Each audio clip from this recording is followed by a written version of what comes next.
Hey guys, welcome back to Sports with Mono and Mono. It's March 7th,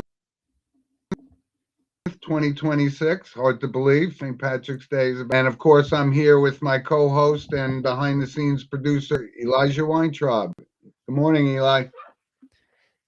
Good morning. I'm doing great today, Jim. And the snow is out. We're getting more warmer weather here in New Jersey. And we have a ton of sports to talk about. So let's kick it all off with the monologue sponsored by Coriano Trucking of Summerhill, New York. And that belongs to you today, Jim.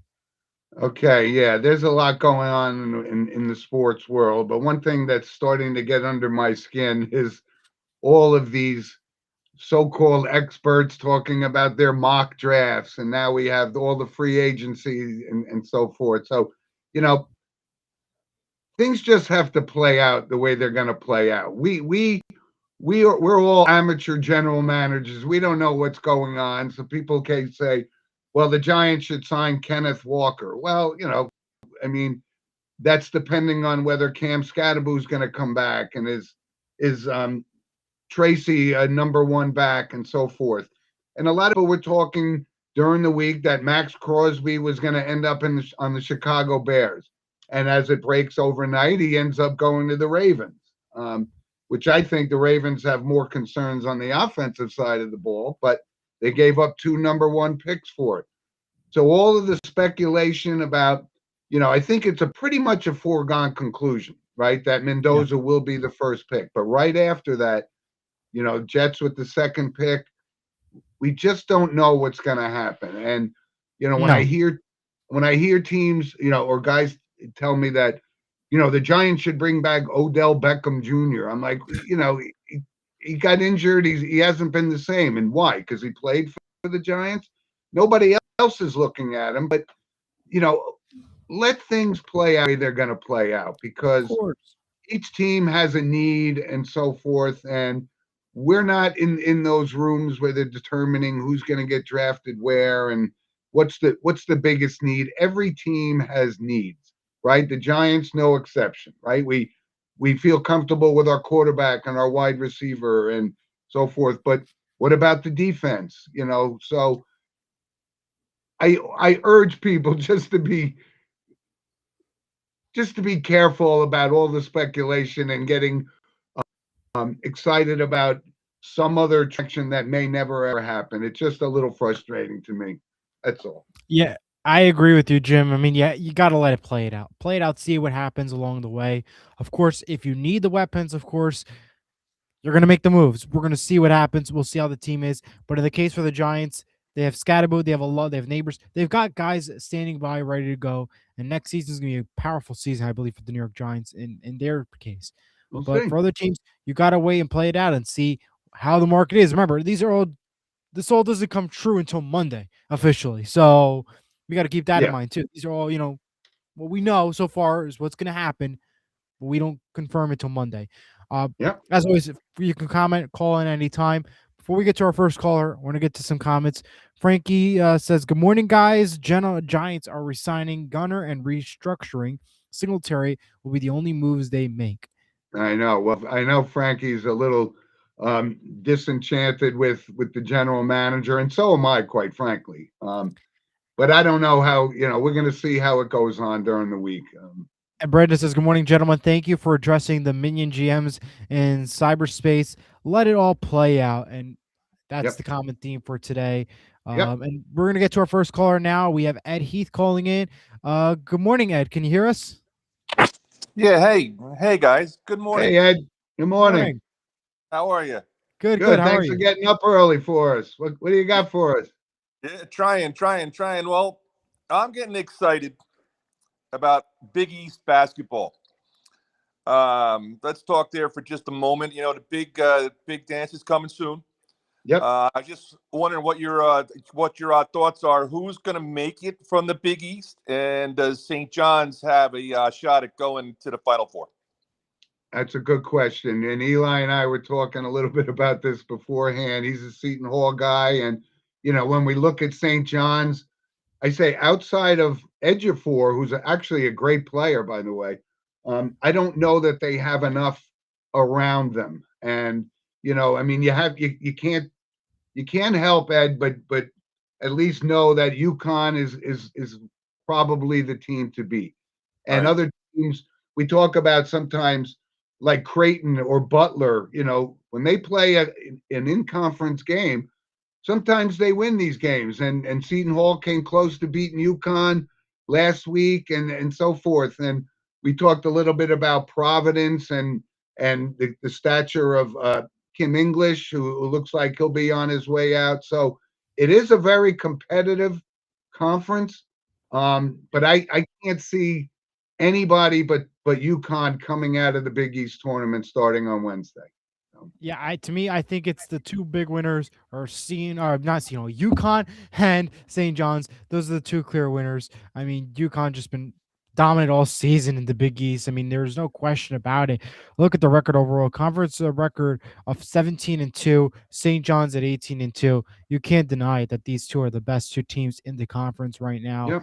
They're going to make a run for it in the Big East. Other than the March Madness tournament, I think if there's any team in the Big East that will make a run to the Final Four, it'll be UConn. I don't see St. John's making it to the Final Four. Maybe to the Elite Eight if they play the right. But to me, I think UConn's gonna be the big winner from the Big East into the March Madness tournament. Hey Ed, so who do you think is the crown jewel of the Big East right now? I like St. John's. I just but I think they're inconsistent is what the problem is. Yeah. Yep. When they're on, they got a team, man. They can play ball. But it's the inconsistency that's the problem with them. Wishy-washy is the best term to say, because one day they look great, and even the first half, sometimes I'll look back at St. John's, Seton Hall, that one matchup at the Garden just a couple weeks ago.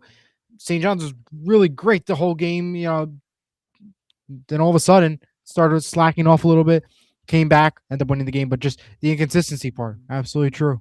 Right.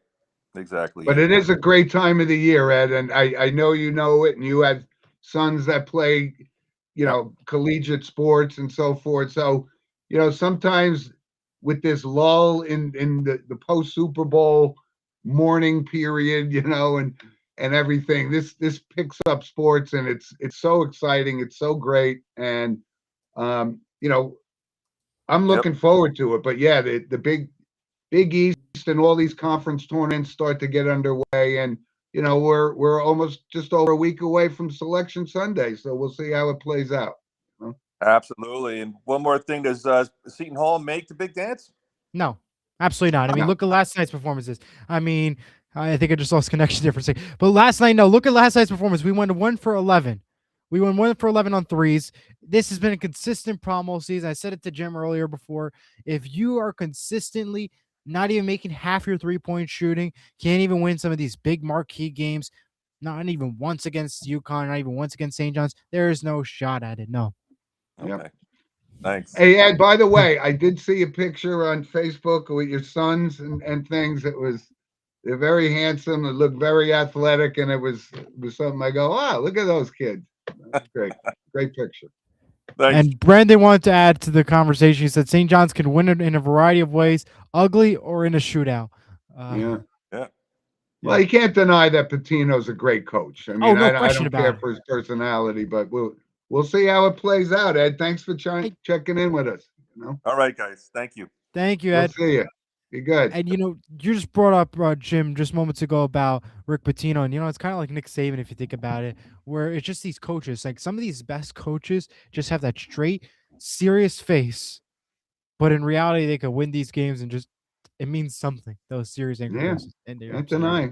We'll Great talk coach. more about college basketball in a little bit. But first, let's get into the National Football League, staying with the Mono-Logue and staying on topic because we had a lot of announcements this week.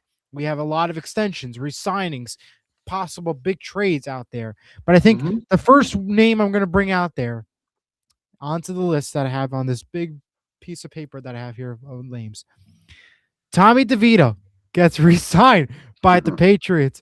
I mean, that man just almost won the Super Bowl. 2-year, $5.4 million deal. He gets re-signed by the Patriots. Hey, you can't deny he almost won a Super Bowl. That's crazy to think about. I think every Giants fan would have been crying if that would have I been the know. case. Yeah. That he almost won a Super Bowl, but they re-signed him. So I want to give my congrats to Tommy DeVito, former Bosco kid. Hmm. So got to give my praise there. But some of these big names though, and we have Dave Montgomery to the Texans from the Lions. That was one of the bigger trades, and Max Crosby to the Ravens in exchange for a couple first-round picks. What are your overall thoughts on just these two big names right there? I just mentioned Max Crosby and Dave Montgomery, both getting traded. Two big names, both for the Lions and the Raiders, heading to now the Ravens and the Texans, just to increase their power even more. Yeah, I don't know.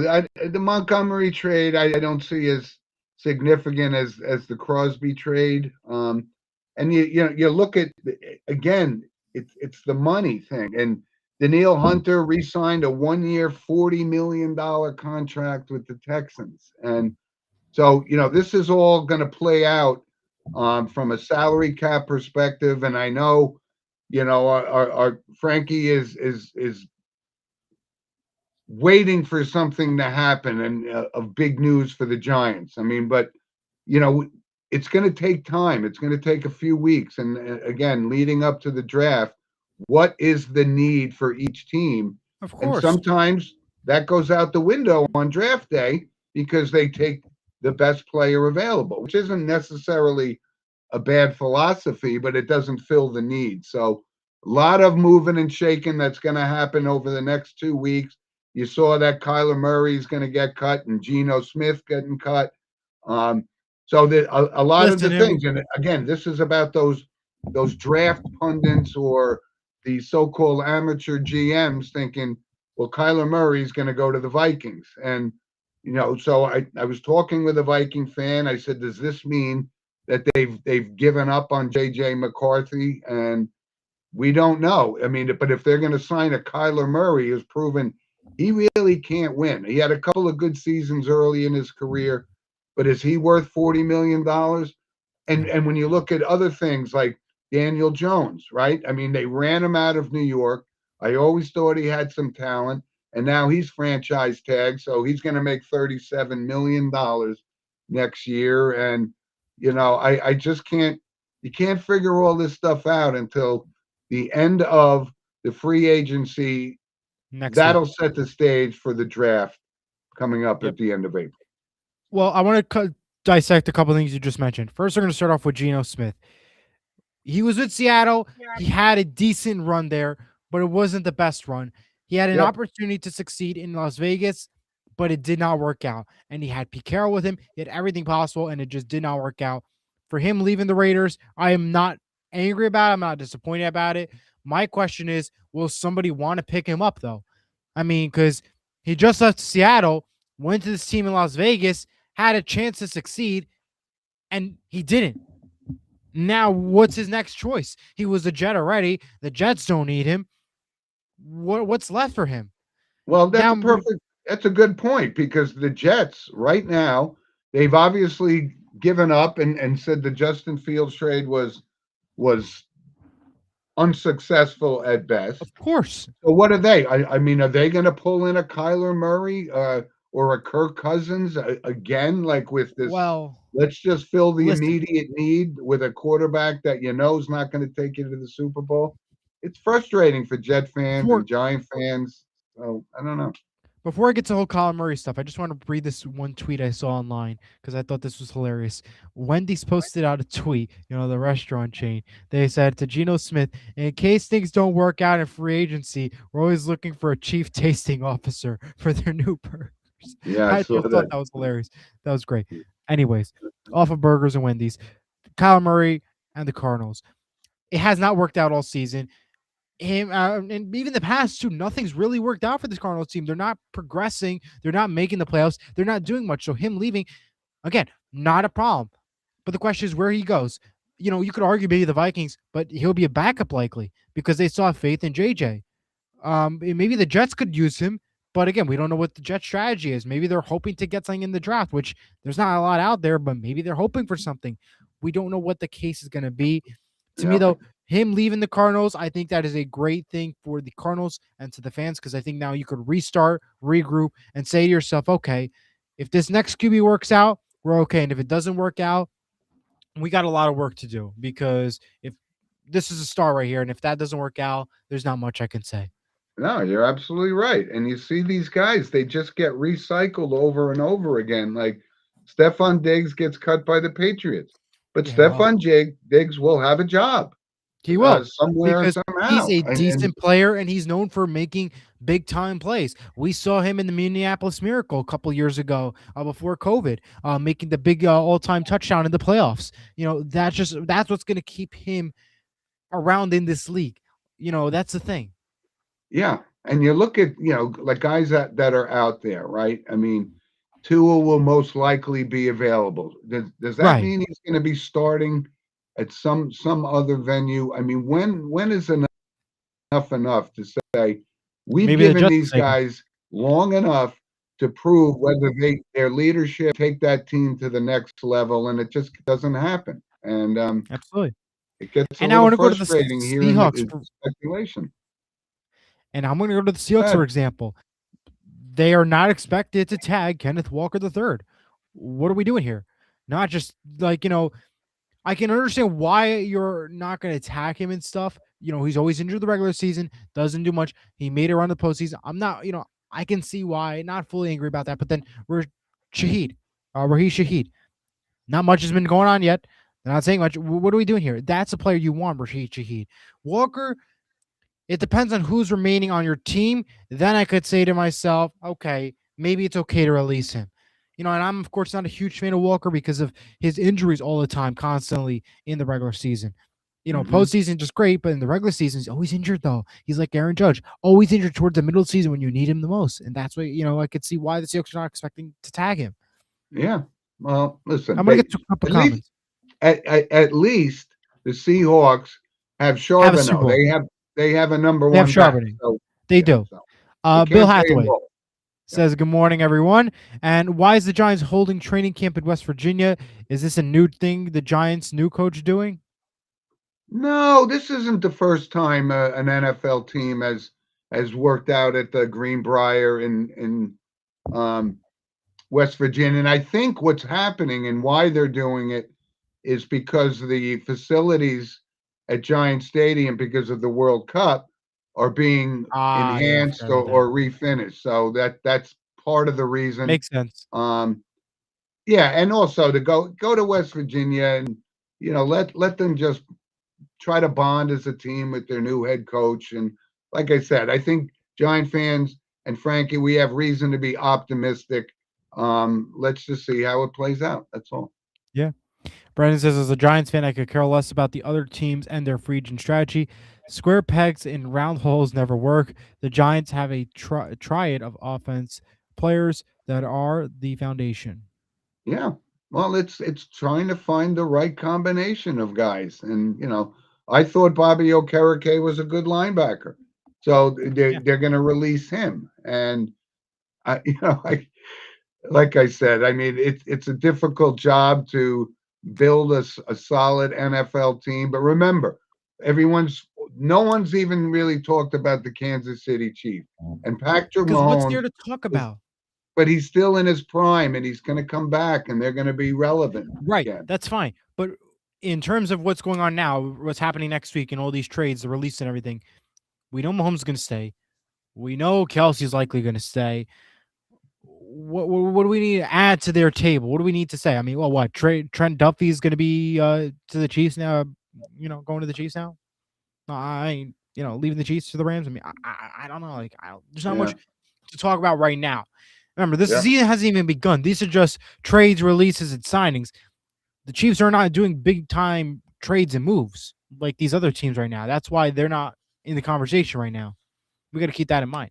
Yeah, and there's also, when you look at the draft, I mean, outside of Jeremiah Love, who will be the first running back taken, and that would be a good fit in Kansas City to help Mahomes, or he can go to New Orleans. The question is how far down. Like I said, it only takes one pick in the first 10 picks to just set the whole draft order on its back. It's just. Well, let's take a look at that draft order. I'm going to pull it up right now, because we need to take a look and see who's at. Of course, Las Vegas has the number one pick. So they're going to go for Mendoza. We get that part already. The Yep. Jets have the number 2 pick. Now that's an interesting pick because the Jets could either go for a quarterback, even though that Mendoza is only the top quarterback in my opinion in this draft class. But what do they go there?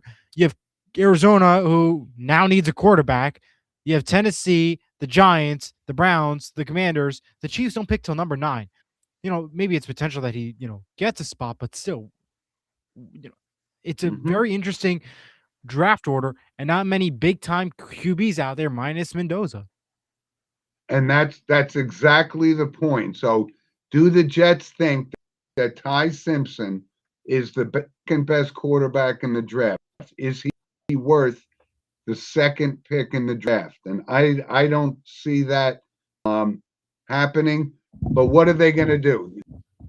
They don't have a quarterback right now. They don't have a chance, and then they have to rush him in and give him the starting job. And we saw how that worked with Zach Wilson.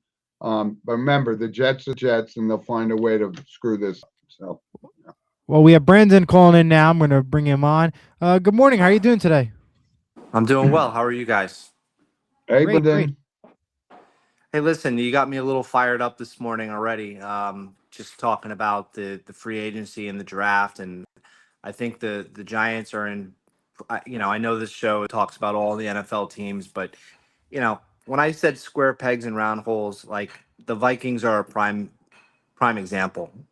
They need a quarterback, but they drafted a quarterback. They're in position now where they're in trouble. Are they going to give up on the kid, or are they're going to just give the job to a guy who has underperformed? I think the Giants, best player available or trade the pick. I think these teams, if you look at the Kenneth Walkers of the world, I'm not talking about his free agency. I'm talking about his background. He started his college career at Wake Forest.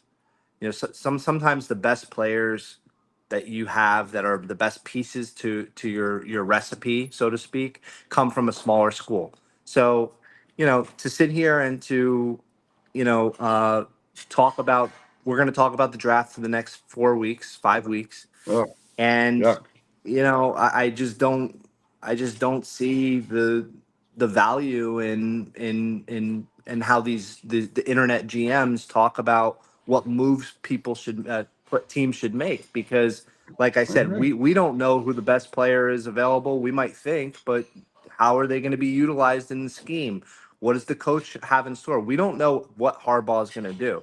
Harbaugh, when he brought in Lamar Jackson, the first thing he did is he went to the Naval Academy to figure out how to run an RPO system. So are they going to do the same thing with the Giants? I don't know. So who am I to speculate? Well, I think he's a different type quarterback than Jackson Dart. Yeah, he does run a little bit, but I think You understand what I'm saying, though. I do. It's just, Of course I do. Absolutely. Of course I do. Do you want to talk about WBC? We are going to get into Yes. that shortly. Yep. Yes, Do I but have yeah, to- go ahead. If you want to go add some points, go ahead. Well, I don't want to throw off the show, but No. if you want me to call back in, I will. No, No, go we're ahead. Go going right there into it. anyway. We're going there Go ahead. anyway. I love it. I love the fanfare. I love the passion. I hate the pitch counts. I hate last night Columbia pulled the pitcher after 30, Quintana after 30 pitches. How can you call it a serious tournament when you're pulling guys after 30 pitches? And he was on. Are they going to win the game? I don't know, but your thoughts? Well, I think my thoughts are, listen, these guys, this is just a tournament, and long term and pitch counts now, which are a thing, unfortunately, in Major League Baseball. When Bob Gibson had 27 complete game season, it's kind of crazy. The game has definitely changed, but I think the fact that they have some of the best players in the game, and yet to your point, right? Skubal says, I'm only pitching one game. And that's it. I'm only pitching one game.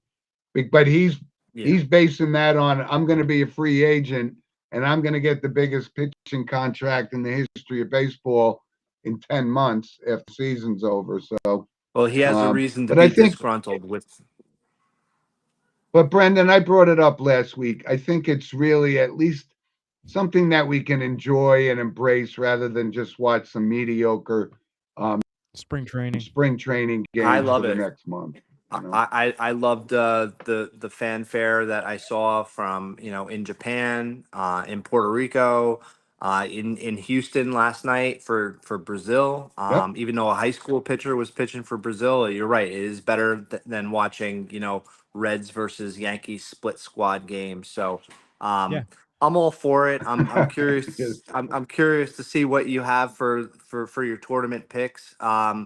And but I would be surprised if Japan wasn't in the championship game. I don't know Really? yeah, I just watching the way they play. They're so fundamentally sound. They put down a bunt this morning in the seventh inning. You don't see that from American players.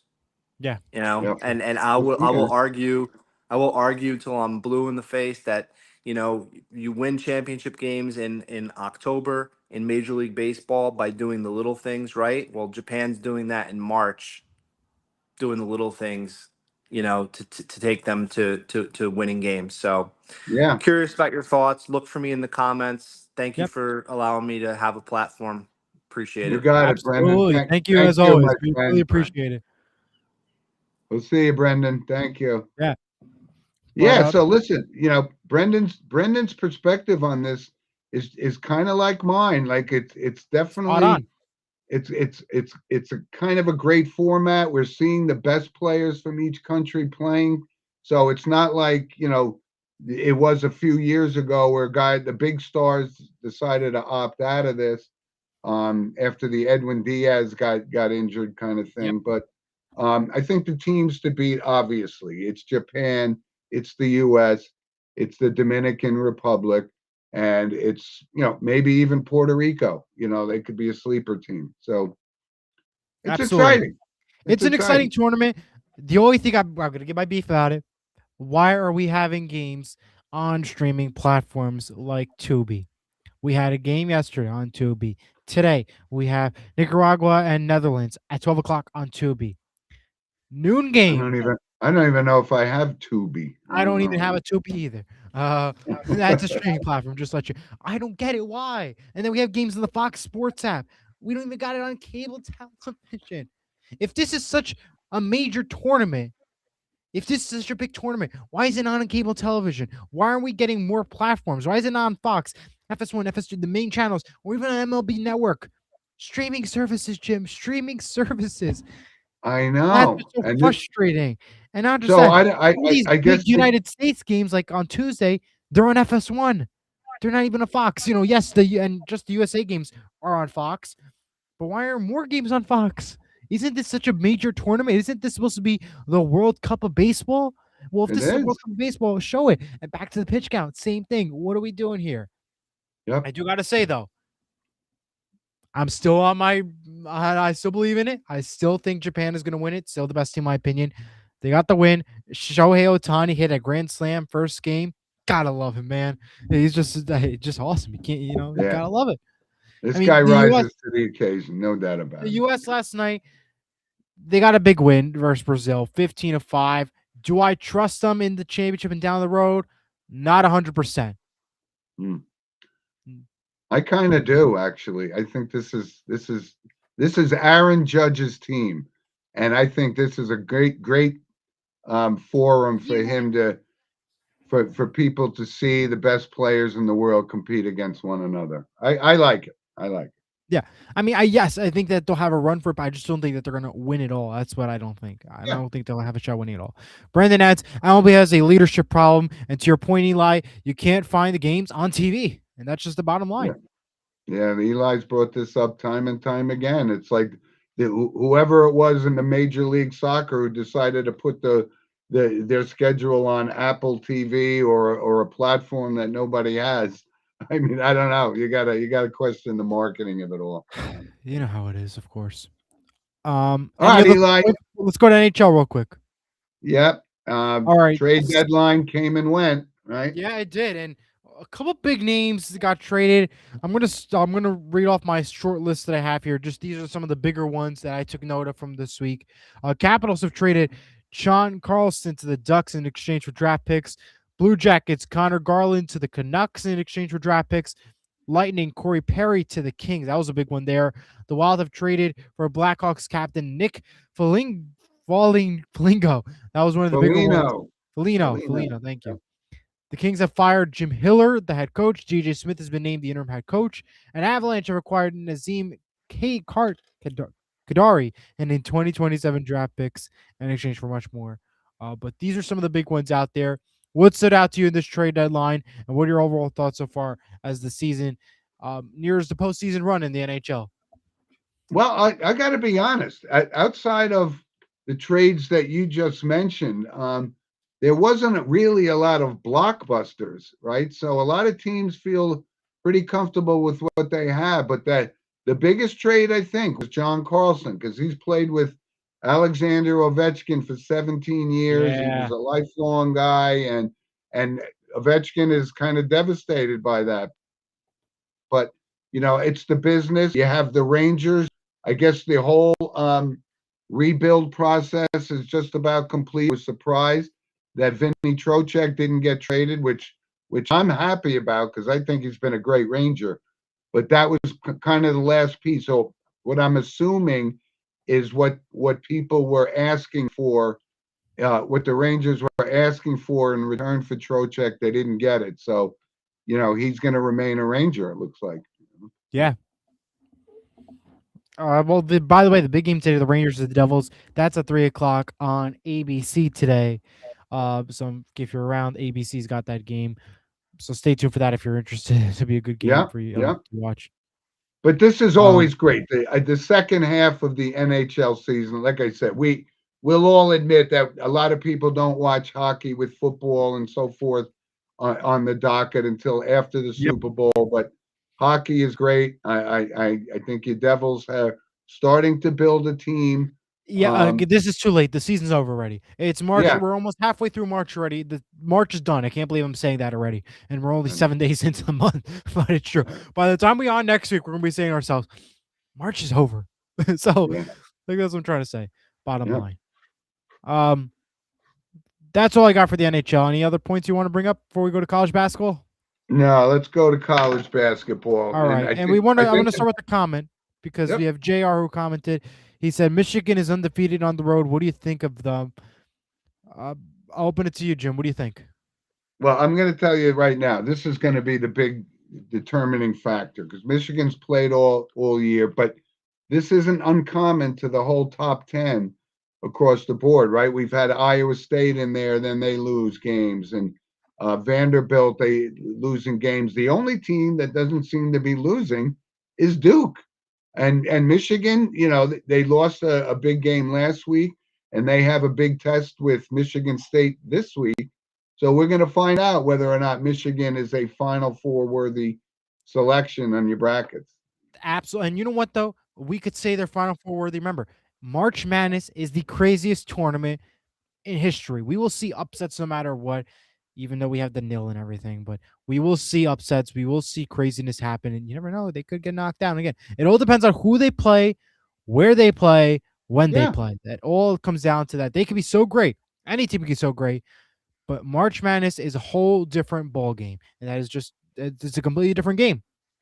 I mean, I think right now the two teams, if I had to, and this isn't a reach, obviously, because they've been in the top 2 or 3 all year, but I really do like Arizona State, and I really like Duke. And from a surprise perspective, I always leave the door open for Michigan State because Tom Izzo's a great coach. And but we'll see. Yeah, there's going to be upsets in your first round brackets, of course. But that's what makes it such an intriguing and exciting period of time sports. Brandon has a comment before we get to Bill. Miami, Ohio, 31-0. We'd love to see how the committee interprets their record.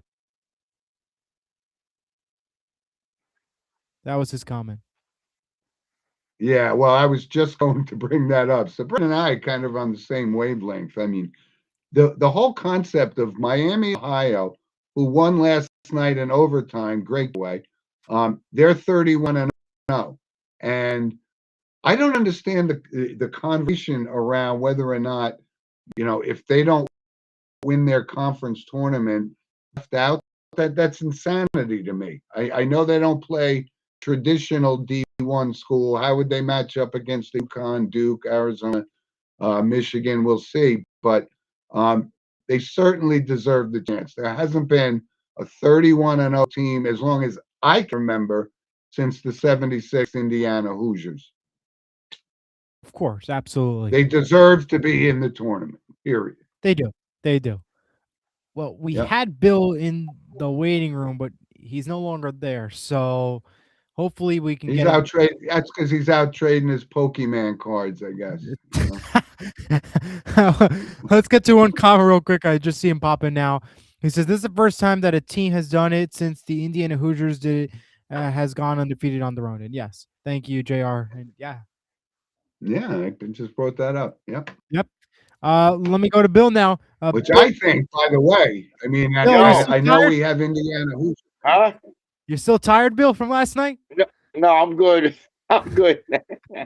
I ain't trade my Pokemon cards in yet.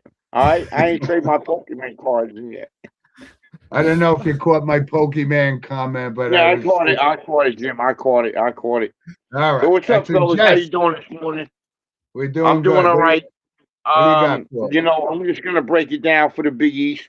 I know one of your callers was talking about the the Big East upcoming tournament. Fellas, Seton Hall had a rough game last night. It was a good, but you got to make key shots. You know, don't They want to don't make get, any don't shots. want to just run. They don't make any shots. You know, But and did Coach Shaw address was it rough. though? Did Say it Coach again? Shaw did Coach Shaw address it in the press conference at all about the 3-point shooting or last He night might or have. anything? I didn't attend the press conference. You know what I Okay. mean? Yeah, of course. Yeah. But I'm gonna break it down today. We got some key games. Xavier, Villanova, Butler and DePaul, UConn, Marquette, Providence at Georgetown. Give kudos to St. John's for winning another Big East Conference championship. Yeah, they're too good. Pitino is one of the great coaches in the league. My conversation is this: coming up for the Big East Awards, which they usually do prior to Big East Yeah. play conference. Is there a conversation about Shaheen Holloway going to be coach of the year? Because basically he brought this team from a 7-22 season last year to a 20-10 right now. There's other conversations about players of the year. What player would you think in the Big East would be complimentary? Zuby Ejiofor is his name is coming up. But you got to give some of the key players. What they do is they do weekly awards. The Big East this past week gave Jalen Sellers of Providence the Player of the Week. Freshman of the Week of Najee James of Marquette. The honor roll went to Alex Caravan from UConn. Travis Reed from UConn. Brandon Malin from DePaul guard. AJ Stanton McCray. AJ Stanton McCray was one of the key players for Seton Hall this year. He got some honor and mention. And Rhodey Anderson Xavier. We're gonna find out today what is the bracket, how this bracket is gonna large up. Seton Hall, let me tell you, is the dark horse in this tournament because they might meet up with St. John's in the semifinal round. Now you never know what because they have different brackets, I guess. The it's different. the 1 through 5 or 1 through 4. Right. So the winner of they have a bye, both St. John's and Seton Hall. They'll play the next round. Okay. I know that I believe I got to take a look at the bracket just now, but I know they don't play each other right away in the next round, if I'm not mistaken. Well, listen, I mean, the Big East tournament is just to separate, the cream of the crop. And listen, give Rick semifinals, Pitino credit. This is the first time St. John's has had back-to-back 25-win seasons in quite some time. And I saw them play in person against Providence, and the only guy I was really impressed with was Ejiofor. So I don't know if they have that depth, but give Patino the credit for at least having a respectable Yeah. performance against some of the bigger teams. And one team we left out could be a sleeper in the Big East tournament is Villanova. I mean, Yeah, I was just going to bring that up. Like Jim said, Villanova, under Kevin Willard, a former Seton Hall coach, they could be a surprise gift in the tournament. Like in the women's, like I got opportunity to watch the women's games yesterday. Georgetown, they're going to be playing UConn today. Seton Hall is going to be playing St. John's, another local women's team. They're playing the rematch of that game. The game last week against the Seton Hall women's team versus St. John's, wasn't that great, but they got Seton Hall women have some big injuries. They're going into the women's tournament. So there's a lot of like Jim said, the month of March has arrived and arrived in the March Madness where people can get an opportunity to locally and nationally to root for their team. So I'm going to be heading down to New York today, the confines of NJIT, which is another surprise team, coached by Grant Billmeyer, another former Seton Hall grad. They actually play Maine today at 4 p.m. So we'll get an opportunity to go down there and give them some coverage. Another local team that I've been following, Essex County College women's team. And you know what, Jim? I wanted to find out the NYU team because another women's team that in the tri-state area. So we got some good college basketball coming up, and a couple days and leading to April for the national championship. But I think you guys give me an opportunity to come on your platform. Before I let you go, Bill, I want to add one more thing because you added stuff about Big East Coach of the Year. I think it's going to be Kevin Willard of Villanova. I don't think it's going to be a shot from Seton Hall. And the only reason why I'm saying that is because Seton Hall had such a great run out of conference play. They were so great out of conference. In conference play, they couldn't do much. And that's when we saw the downfall of Seton Hall. We saw them go 1 for 11, 1 for 16 versus UConn, and all these other big. Yeah, you can't what you basically do. You gotta make the threes, and if you can't do that, you gotta make them shots, key moments. Yeah, there were some key moments in that game last night. Yeah, yes, there were, and all these other games too. But I don't think that it qualifies him for Coach of the Year just based off of the performance level in the Big East. Yes, absolutely, out of conference, no problem. But in conference Big East play, I don't think that's gonna be the step up that he got that gets an award. That's just my prediction, though. I appreciate your thoughts. I love it though. Thanks for joining us, Bill. But I will say this: with the women's basketball, we focused a lot on the Big East and stuff. But I mean, in the women's side, it's UConn, it's LSU, it's South Carolina, and that's how it's going to be. So always will be. Yeah. Thanks, and William. Listen, we appreciate it as always. Every week, it's always an honor to hear your thoughts. Of course, we appreciate it. No problem, guys. Have a good day now. Yeah, take care. Enjoy the game. games. Thanks, buddy. All right. Talk to you soon. Bye-bye. All right. Thank you as always to Bill. Let's go now to some random points sponsored by Lynch Toyota of Manchester, Connecticut. I'll kick it off, I guess. All right. Well, got to start off with some exciting news. Pixar announces yesterday Monsters 3 is in the works, so that's exciting stuff. Monsters Incorporated. Got to love it. All right. Let's go to some Disney update. Thank you. Of course. Yep. How about this from TGL Golf? Tom Kim hits a hole-in-one on the TGL golf course this week. Only the second time in TGL's history that it happened. The crowd went nuts, and it was once again a historic moment on the TGL green. And now, just before Jim has to say it, I don't watch TGL golf. I don't care for it. I only watch the actual golf on the real golf course. Like the Masters in Augusta, the FedEx Cup, and this, that. He doesn't believe in the TGL golf course, even though this is a historic moment this week on TGL golf course that made national media and stuff, but it's okay. Next. Okay.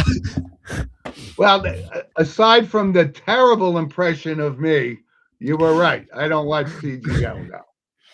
Okay, but it's just the honest truth, though. I'm not wrong. I'm not watching it. I know. You don't watch it, but I just thought it was great. Congrats, by the way, to Tom. That's pretty cool to see. Second hole-in-one in TGL's history.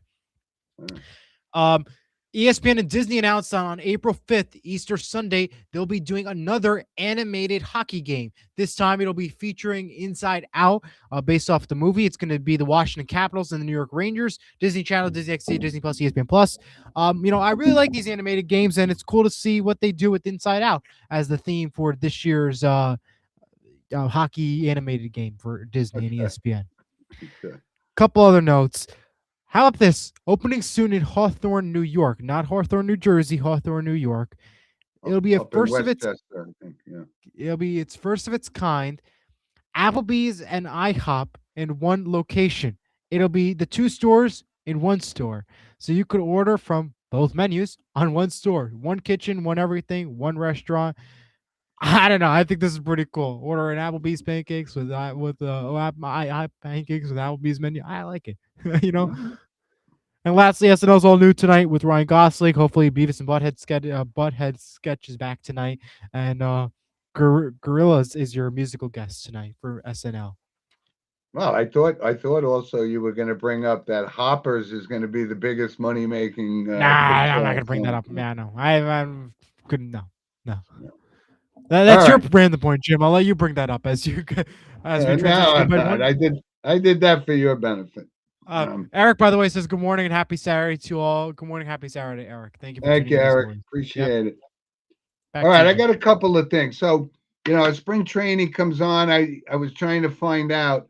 So the number one prospect in Major League Baseball is Connor Griffin, and he played 19. He plays for the Pittsburgh Pirates. So, if the Pirates want to literally, they have schemes and whatnot. Give this kid a chance. Don't send him back to the minors. Give him a chance. It'll put fans in the seats. You'll make more money as the Pirates owner, and you could spend more money. So we've talked about all these teams that don't have these high payrolls. Well, when you get a prospect like this kid, let him make the team and let him see what you could do. Just like the Red Sox did with Roman Anthony, Absolutely. Interesting from a hockey perspective. And this was a little surprising to me, but this kid, Matthew Schaefer, for the Islanders, just got his 20th goal. So he's the youngest NHL defenseman in history to get 20 goals in a season. Wow. And he's the earliest, at least. And Brian Leach holds the rookie defenseman record with 23 goals, which doesn't sound a lot. But I mean, I was a little surprised that number was so low, but he's really panning out. Yeah. Former Yankee Mark Teixeira, now another one of these athletes going into politics. So he wins his primary in Texas for a congressional House seat. So congratulations to him. Yeah. I don't know why anybody would want to get involved in the world of politics, but hey, what can you do, right? And Eli, there was an interesting and kind of frightening moment. And I actually talked to Diego, our resident soccer guy. I mean, this could have been disastrous when Messi was attacked on the field by some crazy fan, came up and tackled him. I mean, how does that even happen? I mean, especially it's called security is not the best, and wait till the World Cup where it's not going to be exactly better. I mean, look at Copa America a couple years ago when it was in Miami, when they barricaded the seats just to get in. Yeah, but just what happens in a couple months? I mean, it's going to be scary, and we got to hope that security is on point with this. It's it's not easy. Let me tell you, their jobs. No, but listen, if this kid had a weapon on him, Messi could have got hurt. You got to. And I hope, no question about it, there should be zero chance that somebody can jump on that field at the World Cup and injure. Oh, there's a 1,000% chance somebody will. There's a 1,000% chance somebody will. Yeah, terrible. I could even bet money on that. That's how easy I know I'll be right about that. It happens in the Super Bowl every year. It will most certainly happen at the World Cup. Yeah, and everybody don't forget, and I find this to be absolutely deplorable. If you're from the NBA world, you want to attract fans, they're having Magic City night in Atlanta. And I don't know if people are aware of what Magic City is. Magic City is a strip club in Atlanta, and they're Okay, promoting this. They're promoting this. This is actually happening. It's Monday night. They're promoting a strip club. The times have changed, Jim. Oh They'll do God, anything. it's a times change. They'll do Anyway, anything for that money. They'll do anything for. that makes my blood boil when I see stuff like that. It's crazy. Well, Anyway, that's it. comment. We have a comment from Andrew. Good morning, guys. Props to Jim for last week's recommendation. Miracle, the Boys of 80. Yeah, and that leads us right into what's your recommendation? Photo segment sponsored by Vital Selection. Scan the QR code to learn more. Hey, I'm glad my recommendation went up. But I talked to what about my card sharks recommendation? But I talked to a bunch of people on that recommendation about Miracle, the Boys of 80. It's an absolute must watch. So I'm glad that the recommendation worked out for Andy. Great.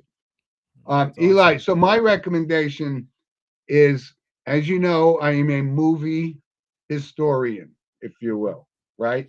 And this is, we're leading up to the Oscars, but Turner Classic Movies for 31 days broadcast nothing but either Oscar nominated or Oscar nominating winning films. And, this gives you an opportunity to see some of the all-time great classics.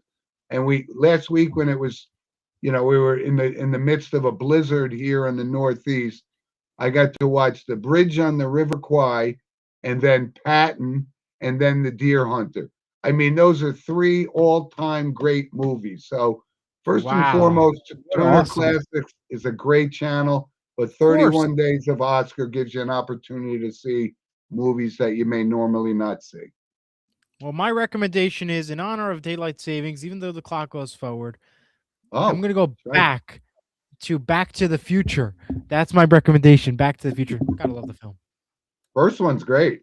Of course, they're all great. I mean, the Broadway show when it was in New York for a while before it got, taken down because, leases and everything, but really good. Love Back to the Future. Great. Me too. I like it too. Let's go to some photos. All right, Eli, we got some photos. So that's my granddaughter, Hayden, who she was in a play. I was wondering what the pirate thing is, but she was in a little school play, and she's very nice. Cutest pirate I ever saw. And that's her with the other 2 guys. You see them. That's name slips. Logan and Hudson. I mean, of course, I just had a brain freeze, but hopefully they were watching that moment. And there's the little guy outside shoveling snow. Look, 3 years old. He's already pitching in. And this is one of our loyal listeners. I know it's hard to see, but that's my buddy Tom Pugh and his lovely wife Susan. That's their picture. I'm guessing it's some happy hour in college, but they're wonderful, wonderful people, and they're Tom's a loyal listener, and we had an opportunity to have dinner with them when they were on the East Coast last week, and just wonderful, wonderful people. So I wanted to share that. Andrew comments. He says, "Great recommendation, Eli. No problem." And Diego says, "Good show, boys. Thank you both for joining us, and to everybody who's joining us. But we do have some notable passings to report. And we got a couple of them. So I'll let you start it off, and then whatever you miss, I'll catch up on it." Well, I think the one that most people should already be aware of, obviously, and we mentioned Coach Lou Holtz a few weeks ago that he had entered hospice, but he did pass away at 89, and he's the last coach at Notre Dame to win a national championship in 1988. But he had, he coached 6 other teams. He coached William and Mary, Arkansas, South Carolina, Minnesota. But he really was a quick-witted, smart guy, and I've always enjoyed him. And I loved when he was the coach of Notre Dame. And a lot of people say, well, he was the best coach at Notre Dame ever. Well, obviously, you could dispute that with Knute Rockne and so forth, or Ara Parseghian even. But he was a very funny, quick-witted guy, and he was one hell of a football coach. So he passed away at the age of 89. R.I.P. Lou. Yeah. Yes. And one other one, former Green Bay Packers president Bob Harlan 89 years old. He passed away. And, Bob Harlan, by the way, is also Kevin Harlan's father, the announcer, Yep. Kevin Harlan. But he came into Green Bay and he really turned that program around. He's the one that hired Ron Wolf to be the general manager, and the Packers have been a successful franchise ever since he took over. Obviously, they were dominant in the early pre-Super Bowl years and the early Super Bowls, but they had a 20-year period where they weren't really competitive. He came in, turned it around. He was 89 years old, so I know Abe Vallejo is our resident Packers expert, so I know he knows the impact that Bob Harlan had on that franchise. Yes, of course. And the one other one I had is Colorado quarterback Dominic Ponder has passed away at the age of 23. Yeah, that was a car accident, actually. Yep. Yeah. Sad. Well, we had a really great show today, and as a reminder, tonight is daylight savings time. So remember, the clocks go forward 1 hour tonight, so be sure to adjust your clocks and make sure you go to bed early because you're going to lose an hour of sleep tonight because that's not exactly. I know. But it gives us a little bit more daylight and get out of the course. winter doldrums, right? Yeah. So that's always the fun part. But we thank you all for joining us. We'll be back at our normal time, 10 o'clock next Saturday for more sports with Mono. And as always, you can always comment anytime or send us email at sportsmonomano@gmail.com and follow us on Instagram and wherever you get your social media platforms. We really appreciate it. All the comments and the callers say means a lot to us. We certainly appreciate it. And it was a busy morning. We had a lot to cover, but we had a lot of comments and so forth. But if you send us an email, of course, we'll respond and discuss it on the following week's show. So thanks, everybody, for joining us. Eli, you have a good week. Good luck to your Seton Hall team in the Big East tournament. And for our call-ins, Ed Heath and Bill Hathaway and, of course, Brendan Conley. Thank you very much, and we'll see you guys next week. All right. Have a great week, everybody. Take care.